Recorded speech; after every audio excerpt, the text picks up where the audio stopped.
Olá, bem-vindo a mais um vídeo do nosso canal. Hoje vamos entrar num dos corredores mais sombrios e ao mesmo tempo mais fascinante da história das ideias. Nosso vídeo surge de uma pergunta que talvez possa surgir na mente daqueles que conhecem um pouco de filosofia e de história, e é: como a filosofia alemã, o berço de grandes filósofos como Kant e Hegel, pode ter alguma relação com a ascensão do nazismo?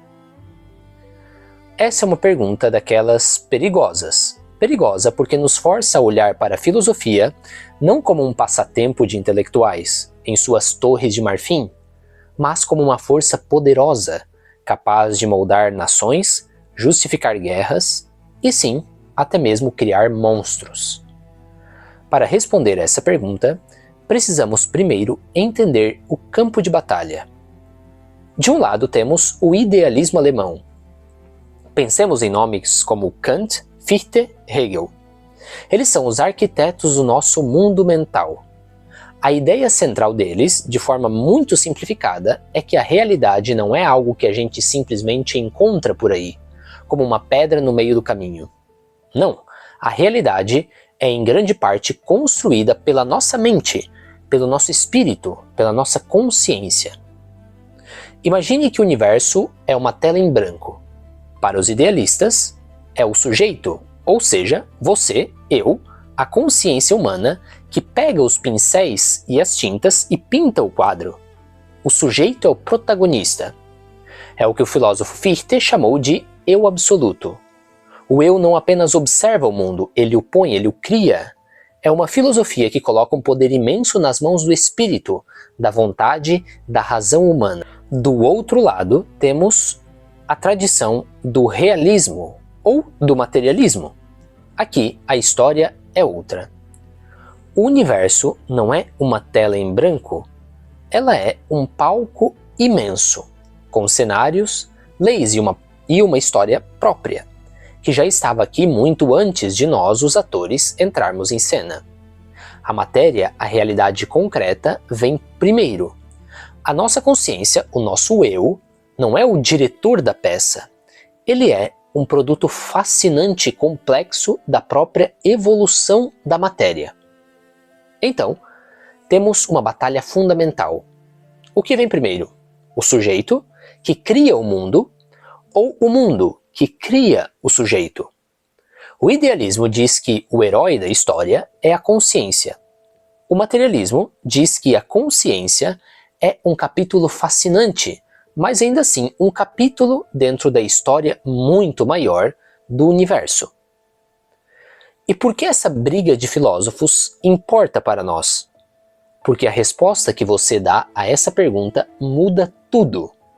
Ela muda como você vê a si mesmo, a sociedade, a história e o seu lugar no cosmos. E é aqui que a nossa jornada para o lado sombrio começa. A pergunta é simples, mas muito profunda. A filosofia idealista, que dá tanto poder ao eu, ao espírito, de alguma forma aponta para o nazismo?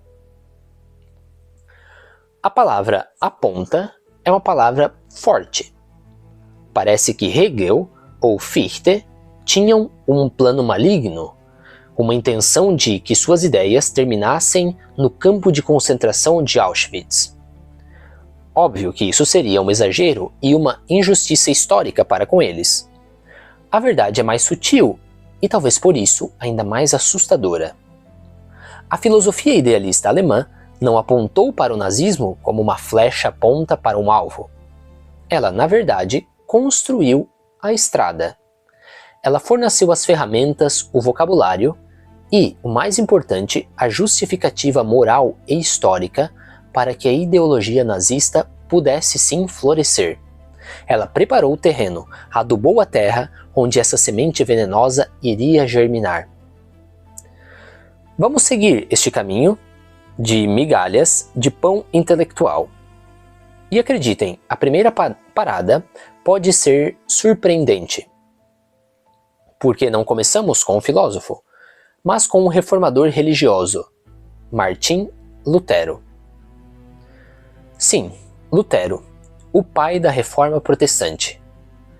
O historiador Daniel Goldhagen, em seu impactante livro Os Carrascos Voluntários de Hitler, mostra como o antissemitismo virulento de Lutero foi resgatado e celebrado séculos depois. Chegou até o ponto em que um bispo alemão luterano, na década de 1930, publicar uma antologia de textos luteranos contra os judeus, como se fossem um guia espiritual para a nação inteira. E aqui vem o detalhe macabro, a ironia cruel da história. A Noite dos Cristais, aquele pogrom terrível de 9 de novembro de 1938, quando as sinagogas da Alemanha foram queimadas, aconteceu no dia do aniversário de Martim Lutero. Os nazistas sabiam exatamente o que estavam fazendo. Eles estavam se conectando a uma tradição de ódio que estava profundamente enraizada na cultura alemã. A estrada começou ali. Agora damos o segundo passo nessa estrada que nos leva ao gigante da filosofia alemã, Hegel. Hegel é um dos pensadores mais complexos e difíceis de todos os tempos. Para ele, a história não é uma sucessão de acidentes. Ela é uma narrativa com um roteiro, o desdobramento do espírito absoluto no tempo. Pensemos na história como uma corrida de revezamento. A tocha do progresso, do espírito, passa de uma civilização para outra. Nessa grande corrida, Hegel nos diz que o mundo oriental deu os primeiros passos. Depois, a tocha passou para os gregos. Depois, para os romanos. E quem, segundo Hegel, pegaria a tocha para a última e gloriosa volta, levando a humanidade ao seu ápice, seria exatamente o mundo germânico. E onde ficam os judeus nessa história? Para Hegel, o judaísmo foi sim fundamental. Ele diz que foi o povo judeu que descobriu o espírito, a ideia de um Deus único, transcendente. Mas na visão de Hegel, eles pararam por aí. Esse Deus judaico era uma substância distante, um rei no céu, separado do mundo e do homem. Foi o cristianismo, ao dizer que Deus se fez homem em Cristo, que deu o passo seguinte, unindo o divino ao humano. E o que significa isso? Que no grandioso sistema hegeliano, o judaísmo é um capítulo importante, mas um capítulo encerrado. É uma estrada que deu numa rua sem saída. A sua função histórica já acabou. O protagonismo agora é de outros. Percebam o perigo. Quando você cria um sistema filosófico que em sua própria lógica transforma um povo inteiro em uma relíquia do passado, um obstáculo superado pela marcha da história, você não está apenas escrevendo filosofia, você está distribuindo licenças para a exclusão deste povo. De Hegel, o bastão passa para Fichte. Se em Hegel o espírito se manifestava na história, em Fichte este espírito ganha um endereço, a nação alemã. Em seus famosos discursos à nação alemã, Fichte basicamente transforma a filosofia em combustível para o nacionalismo. O eu absoluto deixa de ser um conceito abstrato e se torna o nós, o povo alemão. Um povo com uma língua pura, uma cultura superior e uma missão histórica única. A ideia de um povo escolhido saía da religião e entrava na filosofia política. E a estrada continua. Passamos por Schopenhauer, um filósofo brilhante, mas profundamente pessimista e antissemita, que influenciou muitos pensadores da sua época. E aqui temos uma das ironias mais perturbadoras. Schopenhauer foi um dos primeiros grandes defensores dos direitos dos animais. Sua filosofia pregava uma profunda compaixão por todos os seres vivos. Hitler, como sabemos, era vegetariano e adorava os seus cães. O regime nazista foi um dos primeiros do mundo a criar leis rigorosas de proteção animal. Uma ideologia capaz de sentir uma compaixão imensa por um cachorro, enquanto construía campos de extermínio para seres humanos. Isso não é uma contradição maluca, como poderia parecer, mas é o resultado lógico de uma visão de mundo que elege quais vidas têm valor e quais vidas são descartáveis, quais vidas fazem parte da grande marcha do espírito e quais são apenas poeira no caminho.